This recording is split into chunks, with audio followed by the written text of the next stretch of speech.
নদিয়ার রানাঘাট সংলগ্ন ধানতলা থানার অন্তর্গত কামালপুর গ্রাম পঞ্চায়েত এলাকার অভিযান সংঘ 112 ফুট দুর্গা প্রতিমা তৈরি করেছে, কিন্তু স্থানীয় প্রশাসন ওই পুজোতে অনুমতি দেয়নি। এই অভিযোগ তুলে উদ্যোক্তারা কলকাতা হাইকোর্টে দ্বারস্থ হয়েছিলেন। ওই ক্লাব প্রায় 50 বছর ধরে প্রতি বছরই পুজো করে আসছে, অনুমতি নিয়ে কখনোই কোনো সমস্যায় পড়তে হয়নি। কিন্তু এবছর 112 ফুট দুর্গা প্রতিমা বানানো হয়েছে, যা দুর্গাপুজোয় এক নজির সৃষ্টি করতে পারে।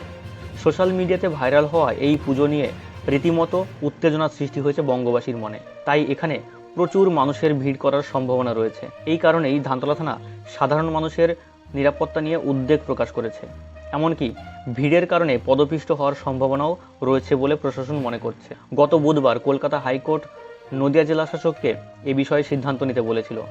বৃহস্পতিবার জেলাশাসক জানিয়েছে, বিদ্যুৎ দপ্তর, দমকল, রানাঘাট 2 নম্বর ব্লক এবং রানাঘাট এসডিও পুজো কমিটির আবেদন বাতিল করেছেন। বিদ্যুৎ দপ্তর জানিয়েছে, পুজো কমিটি প্রতিদিন 3 কিলোওয়াট বিদ্যুৎ খরচের কথা জানিয়েছে, কিন্তু প্যান্ডেলের যে আয়তন তাতে প্রায় 22 কিলোওয়াট বিদ্যুতের প্রয়োজন, যা সরবরাহ করা অসম্ভব।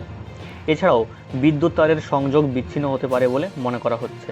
এছাড়াও দমকল সহ অন্যান্য জরুরি বিভাগ বিগত বছরের পুজোর ও জমির অনুমতিপত্র জমা করার কথা জানিয়েছিল, কিন্তু কমিটি তা জমা করেনি বলেই আবেদন বাতিল করা হয়েছে। অন্যদিকে মুখ্যমন্ত্রী মমতা বন্দ্যোপাধ্যায় এই বিরাট প্রতিমা তৈরি নিয়ে সতর্কবার্তা দিয়েছেন। তিনি বলেছেন, হতেই পারে বিরাট প্রতিমা, আরো বড় হলেও সমস্যা নেই, কিন্তু সাধারণ মানুষের সুরক্ষা সবার আগে।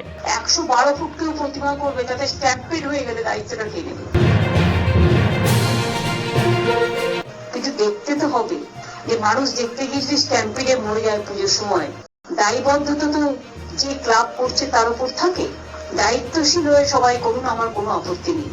গত 3রা সেপ্টেম্বর সংশ্লিষ্ট কর্তৃপক্ষের কাছে পুজো কমিটির পক্ষ থেকে অনুমতি চাওয়া হয়েছিল, কিন্তু কর্তৃপক্ষ কোনো সিদ্ধান্ত জানাননি, আবার কোনো রকম আপত্তিও জানাননি। এই পরিস্থিতিতে বুধবার কলকাতা হাইকোর্ট 24 ঘন্টার মধ্যে সিদ্ধান্ত জানানোর নির্দেশ দিয়েছিল জেলাশাসককে। জেলাশাসক শুক্রবার হাইকোর্টে তার রিপোর্ট জমা দিয়েছে। আগামী সোমবার এ বিষয়ে হাইকোর্টে শুনানির সম্ভাবনা রয়েছে। নিরাপত্তার প্রশ্নে, আইন শৃঙ্খলার প্রশ্নে জেলাশাসক পুজো বাতিলকরণের হলফনামা হাইকোর্টে পেশ করেছে। অন্যদিকে পুজো কমিটি কর্তৃপক্ষ জানিয়েছে যে প্রতিমা তৈরির কাজ 90% সম্পন্ন হয়ে গেছে। সুতরাং হাইকোর্ট যে কোনো শর্তের জন্য তাদের এই পুজোর জন্য অনুমতি দিক। এখন দেখার আগামী সোমবার পুজোর অনুমতি মামলার কী রায় দেন মহামান্য আদালত।